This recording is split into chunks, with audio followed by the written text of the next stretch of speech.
नमस्कार दोस्तों, आप सभी का स्वागत है हमारे YouTube चैनल राज नोट्स पॉइंट में। दोस्तों, आज हम बात करेंगे राजस्थान की जलवायु टॉपिक के बारे में। इसका फर्स्ट पार्ट है वो हमने पहले अपलोड कर दिया है, जिसका लिंक है वीडियो के डिस्क्रिप्शन में आपको मिल जाएगा। यह सेकंड पार्ट है। जियोग्राफी की हमने 3 क्लास अपलोड कर दी, ये चौथी क्लास है। यह क्लास है जो LDC सेकंड ग्रेड BST वनपाल सभी के लिए इम्पोर्टेंट रहने वाली है। तो चलिए दोस्तों, बिना टाइम वेस्ट की वीडियो को शुरू करते हैं। आज का हमारा पहला क्वेश्चन है कि प्रत्येक 8 साल के बाद राजस्थान में किन जिलों में अकाल पड़ता है। तो दोस्तों, ये वेरी वेरी इंपॉर्टेंट क्वेश्चन है, क्योंकि ये पिछले एग्जाम के अंदर पूछा गया क्वेश्चन है। तो यहाँ पर प्रत्येक 8 साल की बात हो रही है, तो अधिकतर विद्यार्थी हैं वो जैसलमेर व बाड़मेर करने में ज़्यादा भाग लेंगे। तो दोस्तों, यहाँ पर आपको क्वेश्चन अच्छे ढंग से पढ़ना है कि यहाँ पर बात हो रही है प्रत्येक 8 साल के बाद, ना कि हर साल। तो प्रत्येक 8 साल के बाद राजस्थान में अलवर व भरतपुर 2 ऐसे जिले हैं जहाँ पर अकाल पड़ता है। तो दोस्तों, जैसलमेर बाड़मेर मत करना, अच्छे से क्वेश्चन को पढ़ना है, उसके बाद में आपको जवाब देना है। तो यहाँ पर बात हो रही है प्रत्येक 8 साल के बाद। यह पिछले एग्जाम में पूछा गया क्वेश्चन है, अच्छा क्वेश्चन है, फिर रिपीट होने की पूरी संभावनाएं हैं। नेक्स्ट हमारा क्वेश्चन है कि राजस्थान में अकाल की प्रबल संभावना किस जिले में रहती है। तो दोस्तों, हमने पिछला क्वेश्चन पढ़ा था कि 8 साल के बाद, वो तो अलवर और भरतपुर था, वो हमने अच्छे से पढ़ लिया। यहाँ पर बात हो रही है कि राजस्थान में अकाल की प्रबल संभावना, मतलब अधिकतर अकाल पड़ने की संभावना राजस्थान में कौन से जिले के अंदर रहती है। तो ये भी पिछले एग्जाम के अंदर पूछा गया क्वेश्चन है, क्योंकि आप ऐसे क्वेश्चन में अधिकतर विद्यार्थी हैं वो जैसलमेर के अंदर भाग लेंगे। तो दोस्तों, आपको इसका सही आंसर पाली जिला है, क्योंकि पाली के अंदर अकाल की प्रबल संभावना रहती है। वो एकमात्र जिला है, वो पाली जिला है। तो आपको जैसलमेर नहीं करना है दोस्तों, अच्छे ढंग से पढ़ना है। मैं बार बार कह रहा हूँ, क्योंकि इसमें आपको गलत होने की पूरी संभावनाएं रहती हैं, और एग्जाम में इसी प्रकार के क्वेश्चन आपको देखने को मिलेंगे। क्योंकि जिस क्वेश्चनों में आपको डाउट रहता है, एग्जाम में वही क्वेश्चन आपको अधिकतर देखने को मिलता है। तो अकाल की प्रबल संभावना पाली के अंदर, और 8 साल के बाद अकाल पड़ता है वो अलवर व भरतपुर जिले हैं। दोनों अच्छे क्वेश्चन है, ध्यान रखना। नेक्स्ट हमारा क्वेश्चन है कि भारतीय मौसम विभाग ने राजस्थान की जलवायु को कितने भागों में बांटा है। तो दोस्तों, आप इसमें 4 भाग मत कर देना, क्योंकि राजस्थान की जलवायु है इसको 5 भागों में बांटा गया है। उसमें शुष्क, अर्ध शुष्क, आर्द्र, उपार्द्र और अर्धार्द्र, इस प्रकार राजस्थान की जलवायु है वो 5 भागों के अंदर बांटा गया है। आपको ध्यान रख लेना है, ना कि 4 भाग। तो राजस्थान की जलवायु कितने भागों में, 5 भागों के अंदर। एकमात्र जिला है जिसको 5 जलवायु प्रदेशों के अंदर विभाजित किया गया है। नेक्स्ट हमारा क्वेश्चन है कि राजस्थान में सर्वाधिक व कम आर्द्रता वाला महीना कौन सा। दोस्तों, यहाँ पर महीने की बात हो रही है, मतलब सर्वाधिक आर्द्रता कौन से महीने में होती है, और क्रमशः उसके बाद में कम आर्द्रता वाला महीना कौन सा है। तो दोस्तों, इसमें आपको एक अच्छी सी ट्रिक लग सकती है, मैं आपको ये ट्रिक भी बता देता हूँ। पहले तो आपको महीने याद करा देता हूँ कि इसमें सबसे आर्द्रता है वो सर्वाधिक, वो अगस्त महीने में सर्वाधिक आर्द्रता होती है, और सबसे कम बात आती है तो वो अप्रैल होता है। तो मैं आपको एक ट्रिक, थोड़ी हिंट दे देता हूँ, क्योंकि आप बार बार भूलोगे नहीं। तो सर्वाधिक आर्द्रता, यहाँ पर बात हो रही है आर्द्रता, तो आर्द्रता के अंदर क्या आता है, ए आता है। जैसे अगस्त, अगस्त में ए, और अप्रैल, अप्रैल में भी ए आता है। तो आप इसे ए के माध्यम से याद कर सकते हो कि सर्वाधिक आर्द्रता वाला महीना कौन सा है, अगस्त, और सबसे कम आर्द्रता वाला महीना कौन सा है, अप्रैल। तो दोस्तों, इस हिंट से याद कर लेना, क्योंकि बहुत सारे क्वेश्चन होते हैं, तो हमें थोड़ी बहुत हिंट से याद करना पड़ता है।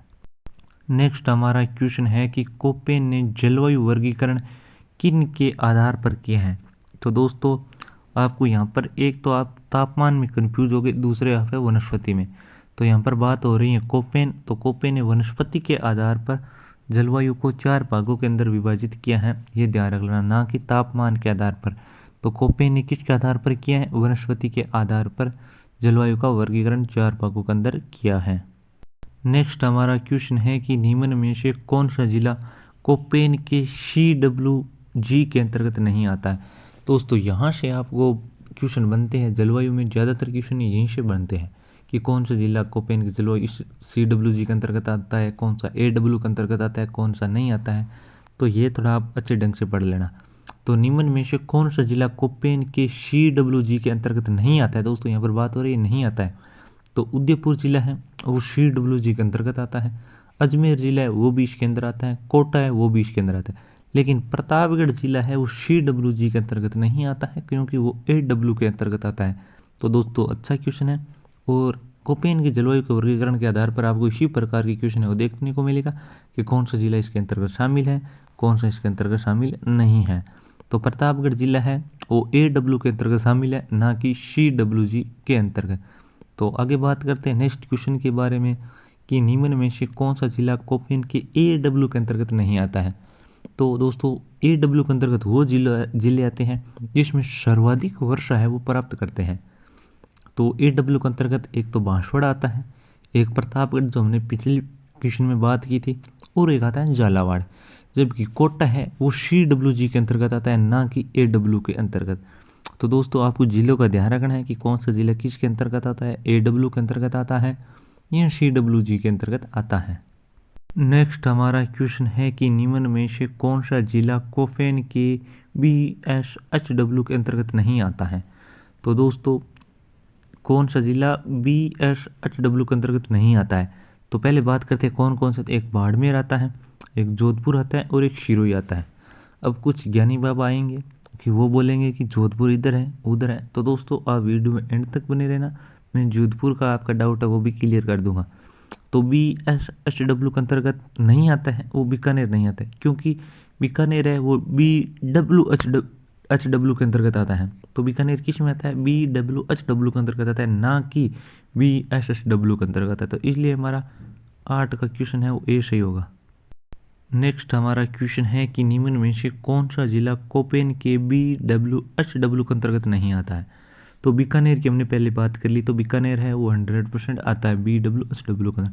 उसके बाद में जैसलमेर जिला है वो भी BWHW के अंतर्गत आता है। हनुमानगढ़ जिला है वो भी BWHW के अंतर्गत है।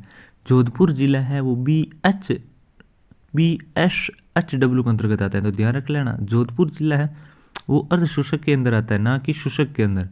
तो आपका क्वेश्चन है वो इसका 9 नंबर का C आंसर है वो सही होगा। अगला हमारा क्वेश्चन है कि राजस्थान में सर्वाधिक आर्द्रता वाला व न्यूनतम आर्द्रता वाला जिला कौन सा है। तो दोस्तों पहले हमने बात की थी महीनों की, तो पहले हमने बात की थी तो सर्वाधिक आर्द्रता वाला महीना कौन सा था, तो अगस्त था। सबसे कम अप्रैल। लेकिन अब बात हो रही है जिलों की, तो सर्वाधिक आर्द्रता वाला जिला कौन सा है, तो झालावाड़। क्योंकि जिसमें सर्वाधिक वर्षा होगी वहीं पर सर्वाधिक आर्द्रता होगी।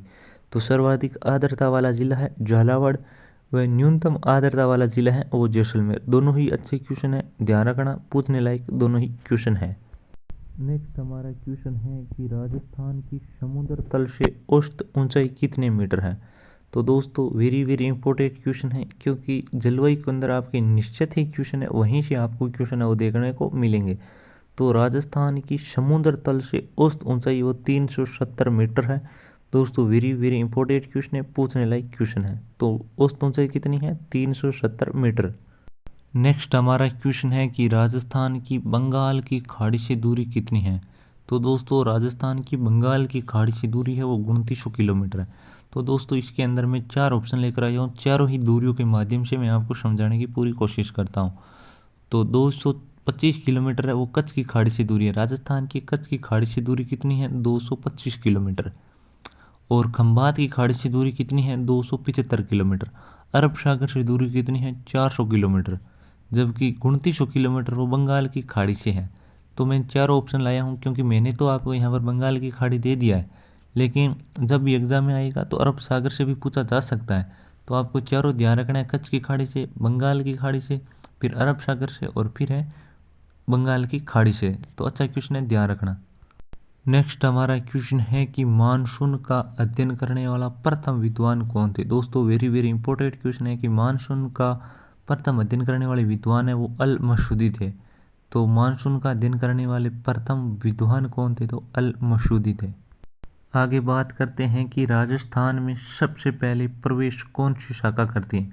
तो दोस्तों राजस्थान में जो वर्षा करती हैं वो किस शाखा से सबसे पहले होती हैं, तो अरब सागर शाखा है वो राजस्थान में सबसे पहले प्रवेश करती है।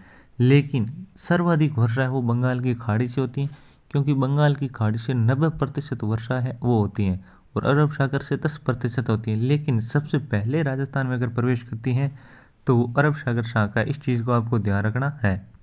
नेक्स्ट और आज का अंतिम हमारा क्वेश्चन है कि राजस्थान में माउट किस महीने में सर्वाधिक सक्रिय होता है।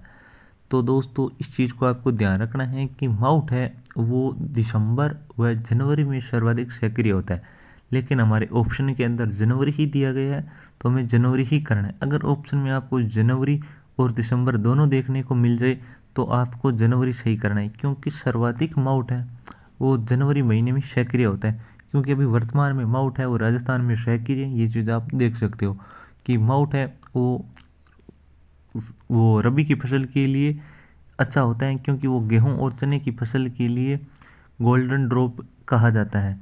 तो सबसे ज़्यादा सक्रिय कब होता है? जनवरी के अंदर होता है, क्योंकि वर्तमान में माउट है वो सक्रिय है, क्योंकि ये भूमध्य सागर से उत्पन्न होता है। इस चीज़ को भी आपको साथ में ध्यान रखना है। तो सर्वाधिक कहाँ पर होता है? तो जनवरी और दिसंबर महीने में सर्वाधिक होता है माउट।